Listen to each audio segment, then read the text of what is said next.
two ways. One is that this sort of process of moving down to the very subtle mind back up, this is basically what we're doing in meditation in Vipashyana Tantra. So then the meditators then are more or less sort of going through the same process without, of course, dying in meditation. So the process is similar, so that, of course they do that and then they explain the process that they've gone through afterwards. But also, of course, the assertion is that we can maintain mindfulness throughout that process. Just like we can develop the ability to maintain mindfulness when we're falling asleep. I mean, now, of course, early before asleep, it becomes unconscious and we go through the process. But you can develop mindfulness to maintain awareness through the falling asleep process, to be aware that you're in deep sleep, to be aware you're dreaming, and then back to waking. So that would be called lucid sleep, lucid dreaming. So that process is not the same, but it's sort of a similar idea to here. And so we can also develop that ability to maintain awareness throughout that process. How is this, this model, how is it helping us to understand us or the way that we exist and where are you thinking of? Oh, no, just because people are interested in knowing what goes from life to life. I mean, the thing that would be of interest to us, of course, is just this, because that's what we can experience. I mean, this is just Buddhist theory.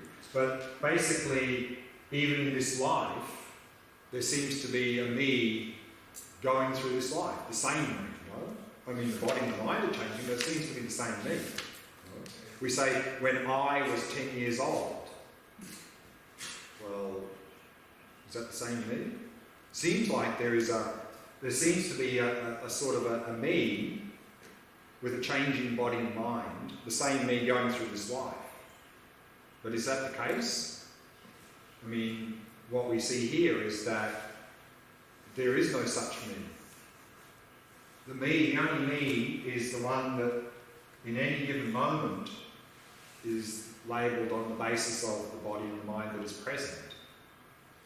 So by realising that, of course, then we realise how the me exists, which is not as some objective, inherently existent thing, and therefore we can overcome ignorance, mental afflictions and suffering. There is a single flow. Single flow. Yes, that we call the body that is I is imputed on. Right. And a single flow of mental activity that we label Right. I. Right. That goes from life to life. But there's no thing there, there's just flow. Yeah, but there are few of us here, right? So Right. there are few flows. It's not the same flow, me and your Right. life. Right. Correct. No, just Yeah, that's true. just Yeah, sure. And, I mean, we're not negating existence. No, and there was a question that you asked about karma. That's also a flow. You can say that it's kind of a flow of From action, action to result, yeah. that is also Exactly. It's connected with this flow. Yeah. Correct. It's like another stream. Well, it's associated with this flow, yes. Correct. That's right. The 8-week time frame is constant. The 8-week time frame. that's 8 stages, not 8 weeks. 6 days. It's taking 8 weeks.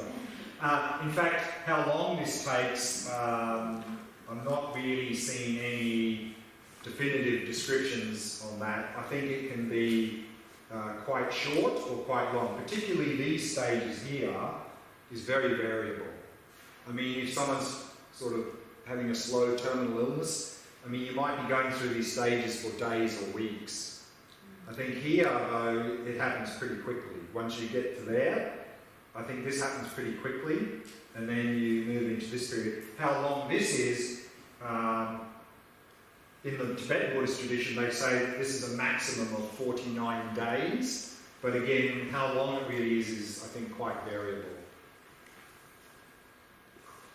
So if the mere eye is not the same as we were like 10 years, 10 years old, where are the memories are keep? Yeah, exactly. So we feel like to have memories, there must be a thing that the memories are attached to. Well, it's the continuity of the mind. So the memories are in the mind, and so even though the mind is not a thing, there's still an unfolding, there's a continuity there. And so that memory is on the continuity. But it's some sort of separate to the mere eye. Separate? No. It's the basis. I mean, the eye is not something separate. The eye is just something labelled on that. So therefore, the basis is the mind, and in the mind we have memories. So therefore, we have memories. Because that's part of the basis. So what do you call the mere eye of this subject that goes from life to life? But again, to use the word go is awkward. Right. The mere eye is not a static entity that goes, that moves. Continues, Well, follows. but it's not the mere eye is the name we give to these various stages. That's all. And for me, at the moment, I give the name Glen. But is there a Glen? You say that like the memories are in the continuum of the mind. Correct. Right? Right.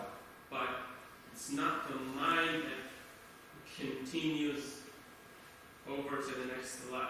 It is. Right? There's a continuum of mind. It is the continuum of mind.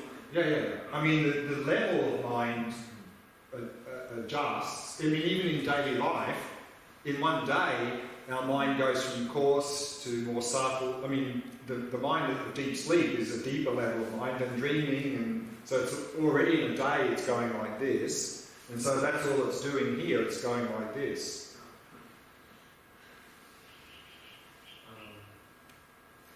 I have two questions. First one is there a problem with memory being in the brain in this context? There would be, because then you could not remember any of your past life because the brain's finished here. And there are people who at least claim they have past life memories, but if the memory's in the brain, that would be a bit difficult to explain because the brain is terminated here. Okay. And the second question is this, did the Buddha teach this? Is this from the I mean, you get it also from past masters. I mean, remember that the historical Buddha was not the only one who achieved enlightenment. There have been thousands of people who have achieved enlightenment since then. So then, particularly when we talk in the area of the Tantra Vipashyana, we have a lot of this explanation going on from those great masters. Is that also the original Buddha? Or I think so, yeah, because it's just, the Buddha did. The assertion is the Buddha taught Tantra, and this sort of thing you'll find in the Tantric explanations. May I ask something about the meditation? Sorry? The meditation? Sure. Now, especially in the last session, when I observed the body, I could see the body, and then when I moved to the mind, I didn't feel my body, no pain in the back, nothing, Good. and I couldn't connect them. Couldn't connect them. Yeah, there was something in between it wasn't frightened anymore, it just was very silent. Yeah, but maybe that's because you had good focus on the mind. Because now, for example, we may be at home fully focused on reading a novel. and then maybe someone else's home is talking to us, and we don't hear it. I mean, there's some sound waves hitting the eardrum, but we don't hear it. We go, did you say something? Because we are fully focused on that field, in this case, the visual field. And so similarly, within shamatha practice, if you are, let's say, resting in awareness as a shamatha practice, and probably many of you have had this experience a little bit, is that if you're fully present in that experience, a sense of body just about vanishes. In fact, when we really are present, we will have no sense of body. And for many people then, a lot of fear arises because their identity is based on a sense of solid body. And so if that disappears, then suddenly what's substantiating their sense of me is gone. And then if the mind goes quiet, there's no mental activity, because that's also reinforcing our sense of me. That goes. All that we're left with is this spacious awareness. So there's nothing there reinforcing the sense of me, and so then often a lot of fear arises. But again, that's irrational fear, because the only thing that is dropped away is a false sense of me.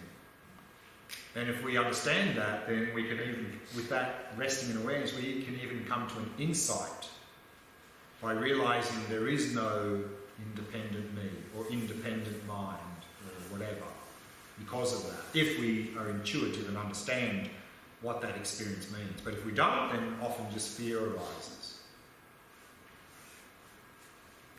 Can you explain please the bardo? What stage, to explain? The stage, what happened from stage 3 to 4 to 4? I didn't catch you. Yeah. So here, that mind disconnects, or the subtle energy disconnects from this body, and then that takes on a subtle body and subtle mind. And so that is what's called a bardo being. It's a being. Subtle body is like, often say, it's like a body of energetic light or so, and associated with that is a subtle mind.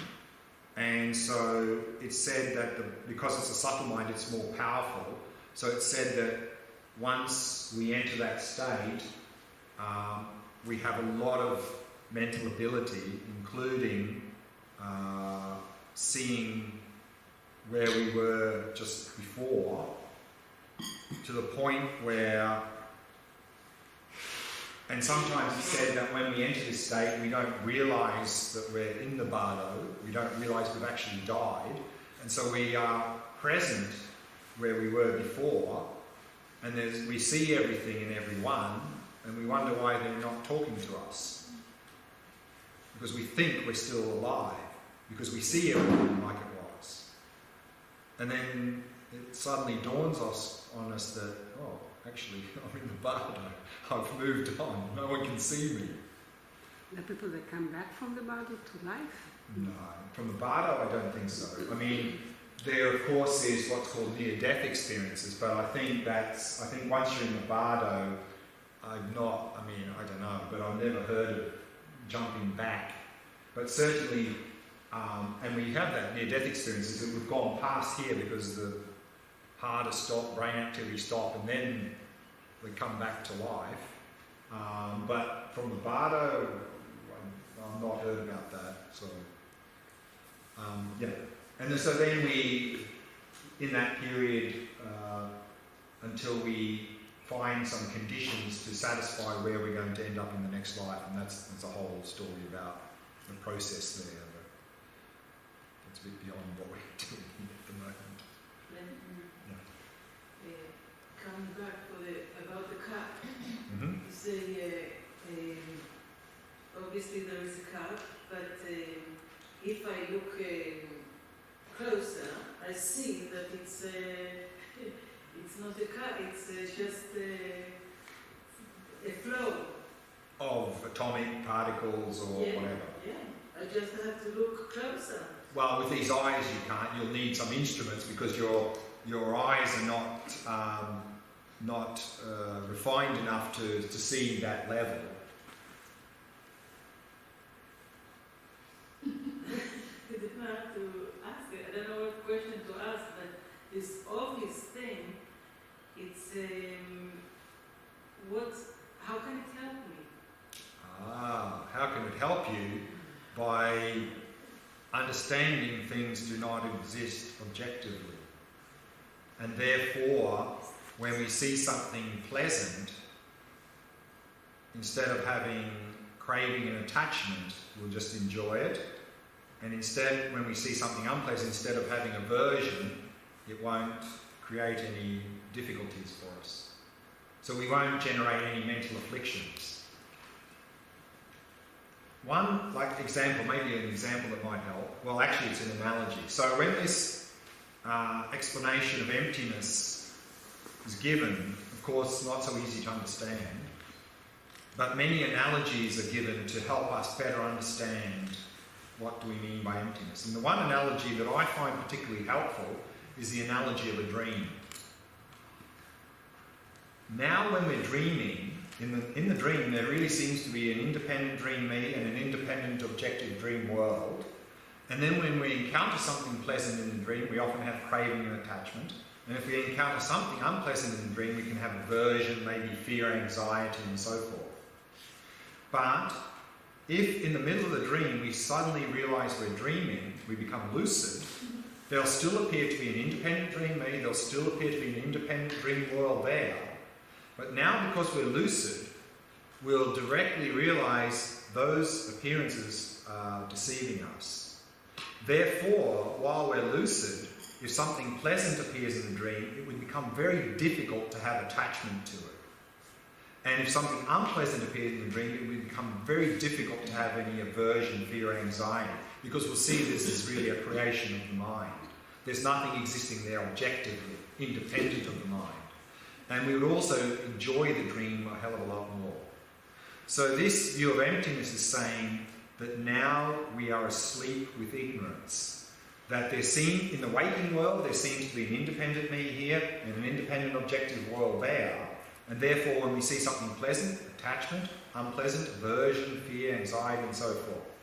But if we become lucid in our waking life by realising emptiness, there'll still appear to be an independent me here, there'll still appear to be an independent world there, but because we've realised emptiness, we will directly realise that appearance is deceiving us.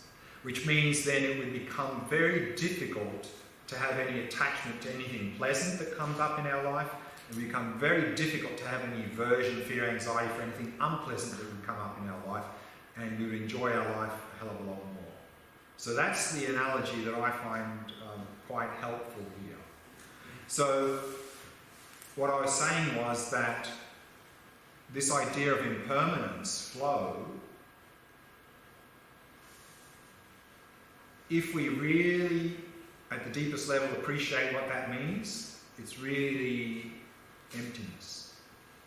But still, if our understanding of impermanence is a little bit superficial, then we can have an understanding that, well, actually there is a cup there and it's changing. There's a thing that's changing like this. But I mean, that's how it's explained, and that's how often people understand. Things are changing moment by moment. There is a cup there, objectively in the present moment. It's made up of lots of atoms, and so it changes very quickly. But there's still some sort of object there that is changing. That's often how we understand impermanence. But if we appreciate that, if you really understand that at the deepest level, you can't point to an object. Because there's nothing there that has any duration. Because if there's a thing there that has duration in time, it would mean that during that tiny duration it's not changing, which of course it can't, it has to be. So you can't point, like for example, you wouldn't be able to point to the present moment. You can't point to a thing in time. There's just change. If we really appreciate that, then again, experientially. I mean, intellectually we may accept that, sure, but does that help? Probably not much. But if we can really come to that experience, again, you would find it would be difficult to have mental afflictions, difficult to have attachment to pleasant, aversion to unpleasant, and all the other mental afflictions. Very difficult. I find it very difficult to understand it really. I can understand quite okay about my mind, that I can see that a lot. But this I don't live. I don't live it. Don't live it, that's right. And so if we don't live it, it won't. Although I do understand. I had some experience of anicca. No. It's not. I don't have it right now. Also, Sure. but, Right. And so I think what is helpful for the physical world, for impermanence or anicca, is the body. If we really focus on the body, because visually, but here we can sense the. I feel it very strong. Exactly. So if we can have that experience with respect to the body, then we can bring that experience to everything else, because it's the same stuff. A good analogy of impermanence is the river. River, yeah. You can see a line of water, but if you come closer and closer, you can see it's moving and it's all the time changing. Yeah, a river is a very good analogy for impermanence. We said that, like, what's the difference between no self and Empty. realizing emptiness? You've read my mind, because that's the next presentation. So let's have a look at that.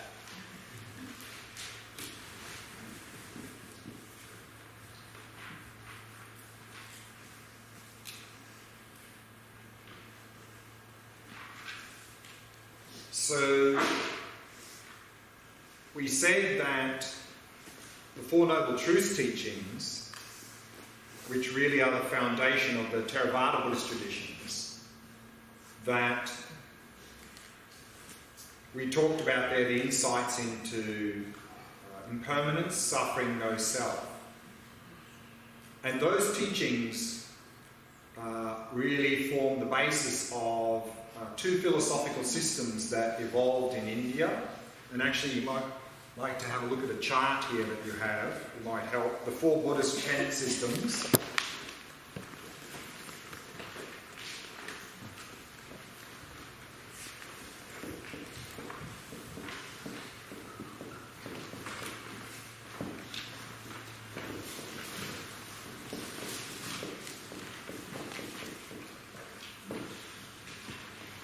So from the Four Noble Truths teachings,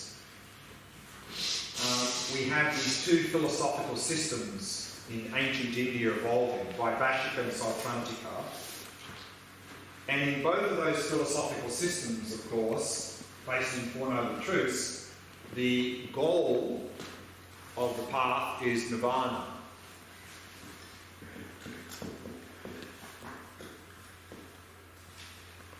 Liberation from suffering. And to achieve that goal, we really need to realise this no self. And here, no self means no autonomous self.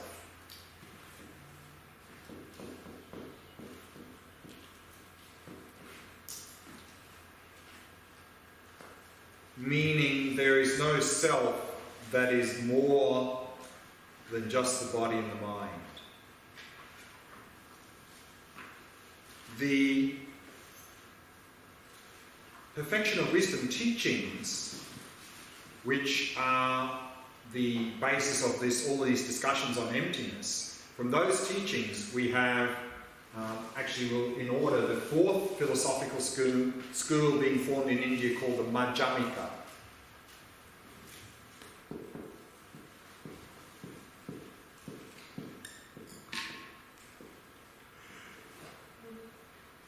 And in this philosophical system, the goal final goal is this goal of enlightenment.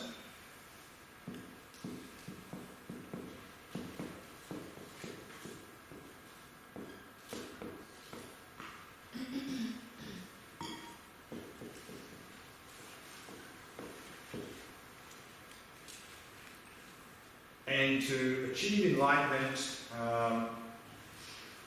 we need to realize this emptiness, what we've been looking at now since yesterday. But as we've seen, this idea of emptiness is difficult to understand. In fact, it's very easy to misunderstand that as nihilism, to fall to the extreme of nihilism. Oh, in emptiness, nothing really exists.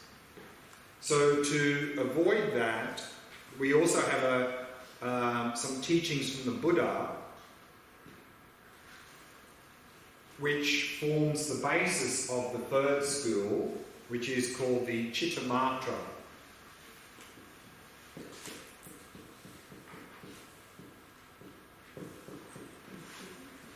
Or mind only, often it's translated as. And in this philosophical system, they also talk about enlightenment and emptiness. But the emptiness here is different. So in the Four Noble Truths, in the Vipashyana, the problem is grasping to autonomous self. We overinflate the sense of me. Here, how we see the world is not a problem. There is an objective world there, no problem. The only problem is we overinflate the sense of me, we're grasping to autonomous self. We think we're grasping onto a me that seems to be something more than the body and the mind, something extra. In both of these teachings that form the basis of the second two schools, the Buddha said, well, actually, how we see the world is also a problem. There is no independent, objective, external world there.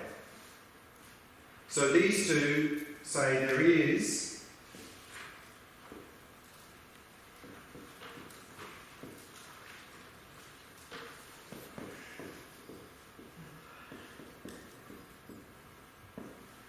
an independent external world there, objective. But in both of these systems here, they refute that through various, of course, logical arguments. But they come to a different conclusion. Here, their assertion is there is no independent external world there, because that world that seems to be external is internal to the mind. So they say, Shamatha, there's an independent internal world.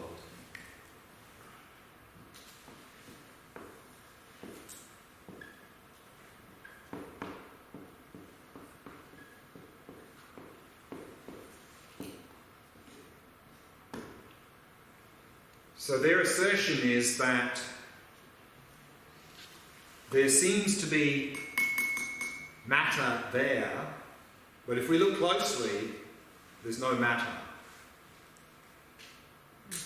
For example, in a dream, we can come up and go, yeah, that's solid, matter, sure. But if we become lucid in a dream, we'll see that even though it looks like matter, there's no matter there at all. So they'll say, similarly, if we come to realise emptiness, and emptiness here means the world is empty of being external, we'll realise that even though the world seems to be made up of matter, that's an illusion. The world is internal to the mind. Chitta-matra, mind only. Madhyamika also refutes that there is an independent external world, but of course the conclusion they come to is that there is a dependent external world.